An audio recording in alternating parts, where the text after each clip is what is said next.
Biz işçi olarak bu parkın imalatında çalışıyoruz. Bu parkın istiyoruz ki Mısır'daki kardeşlerimizin direniş yaptığı meydanın ismi olan Rabia Parkı ismi koyulsun buraya. Ben Yener, Saray Mahallesi'nin esnafıyım. Burada esnafım. Bizim burada bu meydanda yıllardır özlemini çektiğimiz bir parkımız nihayet sonuçta inşallah olur. Ve bu parka da sonuçta bir isim takılacak. Bu isim de Rabia Parkı ismi oluşundan memnun oluruz.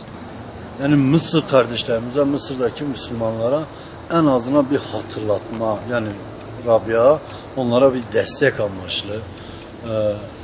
İleriki yıllarda hani çocuklarımızın, gençlerinin Rabia Parkı anlamı, Rabia nedir en azından sorduğunda biz işte falan tarihte 2013'te böyle bir Mısır'da bir askeri darbe olduğu, ondan sonra Müslümanların topyekun bir olduğu, bir direndiğini, üstelik silahsız. Yani biz bu darbeye karşıyız, biz biriz, biz beraberiz ve bütün dünyaya bu sesini duyurdular. Ölsek bile, ölüme rağmen biz silahlanmayacağız ve bütün alem-i İslam'a güzel bir örnek oldu, güzel bir direniş oldu.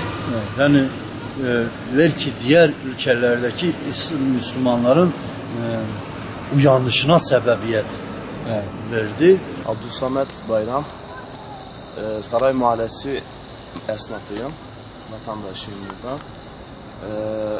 Saray Mahallesi'nde çok güzel bir park yapımı var. Bundan dolayı çok memnunuz.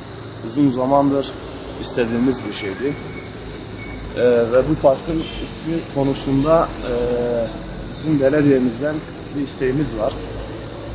Mısır'da verilen özgürlük mücadelesi, özgürlük direnişinin sembolü olan Rabia Meydanı'nın isminin buraya verilmesini istiyoruz. Rabia Parkı olmasını istiyoruz.